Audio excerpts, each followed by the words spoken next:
Assalamualaikum warahmatullahi wabarakatuh, sahabat semua.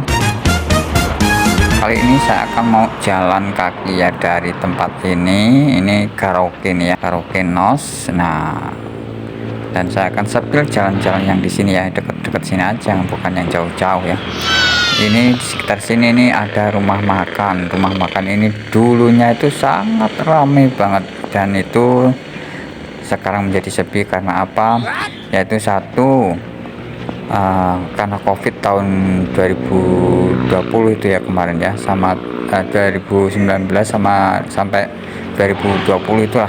Nah, rumah makan ini sekarang jadi sepi dan jadi terbengkalai seperti ini. Nah, banyak tumbuh rumput-rumput liarnya dan tidak terurus sama sekali, dan mungkin yang punya pun sudah menjualnya mungkin ya. Dan termasuk juga saya dulu itu bekerja di sini guys ya. Nah, ini pos sapamnya ini sekarang sudah enggak terurus lagi, dan itu dulu itu tambal batu ya, yang itu. Nah, yang itu. Nah, sekarang kan saya sepi lagi, ini jalan ini goyang-goyang begini karena saya jalan kaki ya guys. Jadi goyang kiri kanan kiri kanan kiri kanan. Nah, saya akan belok ke kiri. Nah, ini jalan kecamatan seperti ini. Bentuknya ya lumayan lah, walaupun masih ada cembungan-cembungan air seperti ini, tapi tetap ya dijalani, dilalui daripada yang tanah gitu ya. Jadi ini perbatasan Minang satu ini sama yang sebelahnya itu kan juga Minang tadi ya. Itu sekarang yang yang masih beroperasi ya rumah makan itu. Dan ini saya akan jalan terus ini lewat jalan kecamatan seperti ini guys. Jadi sambil goyang kanan kiri ya, karena saya jalan kaki, dan kita lalui saja ya. Seperti ini jalanan menuju kecamatan. Oke, dan saya cerita sedikit ya. Dulu rumah makan itu sangatlah ramai. Jadi omset itu ya pernah mencapai itu dalam satu periode.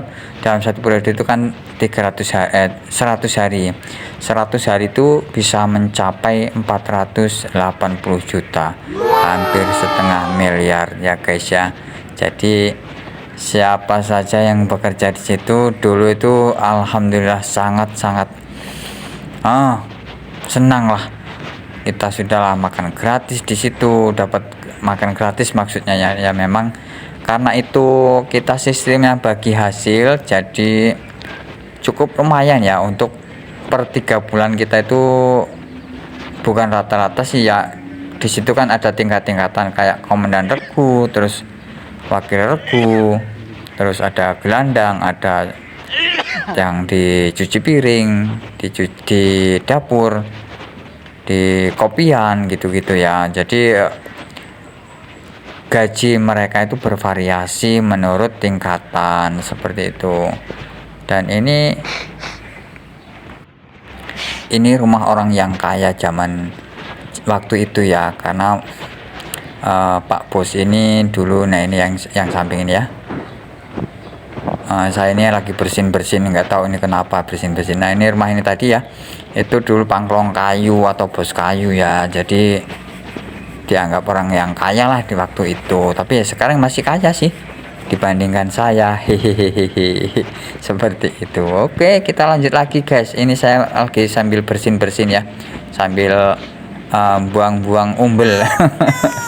Begitu. Kita masuk ke sini ya. Nah, ini dulunya ini mes karyawan tuh, lihatin tuh yang di sebelahnya gedung tinggi itu ya. Itu dulunya rumah karyawan atau mes karyawan seperti itu. Ada berapa tempat tuh? Sekitar ada 4 ya, 4 apa 5 itu. Coba kalian hitung sendiri ada berapa. Sama segitu ya. Dan ini di sini tuh dulu buat bukan poli ya, bulu tangkis tuh, bikin lapangan bulu tangkis. Terus ya kalau malam itu ya, kalau habis kerja siang tuh mereka itu pada cari keringat lah katanya. Olahraga nggak bisa pagi, nggak bisa siang ya malam lah. Sebenarnya kadang sampai jam 11 sampai jam 12 malam baru mereka mulai istirahat, dan besoknya lagi kerja lagi. Dan ini, nah yang warna biru itu juga itu termasuk rumah dari bos Minang ya, ataupun rumah karyawan. Dan kita singgah dulu ya di rumah putih ini. Kira-kira ada orangnya nggak ya guys ya? Kita mampir aja dulu ya.